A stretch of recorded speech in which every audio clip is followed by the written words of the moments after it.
ஆண்டுக்கு 15 லட்சம் ரூபாய் வரை வருமானம் ஈட்டுவோருக்கு வரியை குறைக்க மத்திய அரசு திட்டமிட்டிருப்பதாக தகவல் வெளியாகியுள்ளது. கடந்த 2020ஆம் ஆண்டு இந்தியாவில் புது வகையான வருமான வரி திட்டத்தில் மாற்றம் கொண்டுவரப்பட்டது. அதன்படி ஆண்டுக்கு 3 லட்சம் ரூபாய் வரை வருமானம் ஈட்டுவோருக்கு வரி விலக்கும், 3 முதல் 7 லட்சம் ரூபாய்க்கு 5%, 7 முதல் 10 லட்சம் ரூபாய்க்கு 10 விழுக்காடும் வரி வசூலிக்கப்படுகிறது.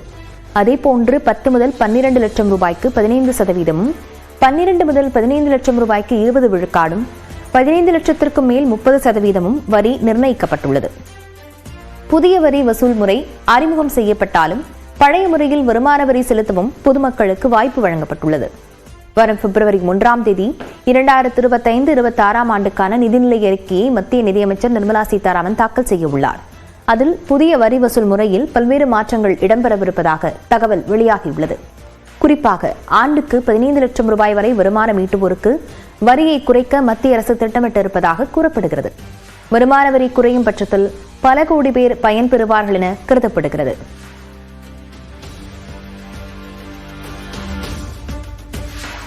சிறிய கிராமத்தில் பிறந்து வளர்ந்த மன்மோகன் சிங் பின்னாளில் நவீன இந்தியாவின் பொருளாதார சீர்திருத்தவாதியாக உருவெடுத்தவர்.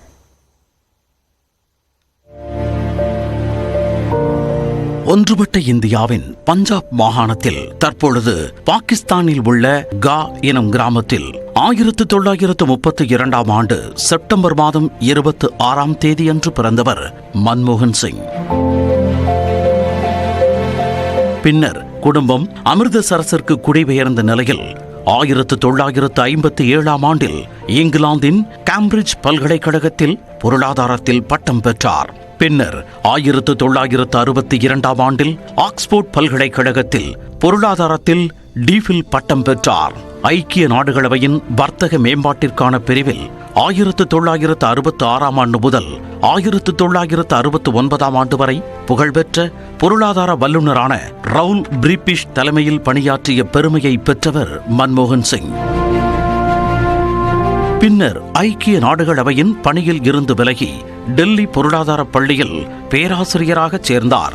தொடர்ந்து 1971ஆம் ஆண்டில் நிதி அமைச்சகத்தின் பொருளாதார ஆலோசகர், 1972ஆம் ஆண்டில் நிதி அமைச்சகத்தின் தலைமை பொருளாதார ஆலோசகர், நிதி அமைச்சக செயலாளர், திட்டக்குழு துணைத் தலைவர், ரிசர்வ் வங்கி ஆளுநர், பிரதமரின் ஆலோசகர், பல்கலைக்கழக மானியக் குழுவின் தலைவர் என அவர் வகித்த பதவிகள் ஒவ்வொன்றிலும் தனி முத்திரையை பதித்தார்.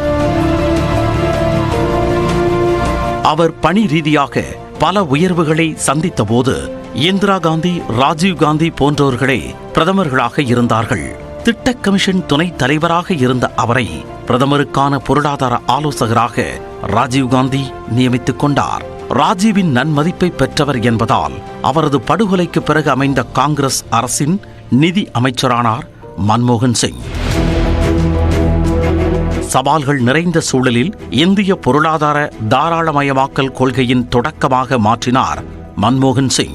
அப்போது மன்மோகன் சிங் எடுத்த சில முக்கியமான முடிவுகள் இந்திய பொருளாதாரத்தின் போக்கையே மாற்றியமைத்தன.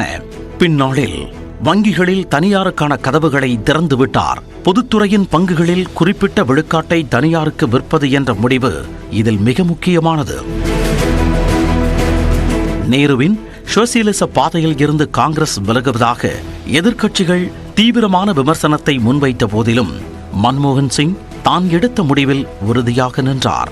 அடிப்படை கட்டமைப்புகளுக்கான முதலீடுகளை அதிகரித்தல், வணிக முறைகளில் சீர்திருத்தங்களை ஏற்படுத்துதல், வெளிநாட்டு நேரடி முதலீட்டிற்கான ஒழுங்குமுறை கட்டுப்பாடுகளில் மாற்றங்களை ஏற்படுத்துதல், தொழில்துறை சார்ந்த கட்டுப்பாடுகளை தளர்த்துதல் என மன்மோகன் சிங்கின் அதிரடிகள் தொடர்ந்தன.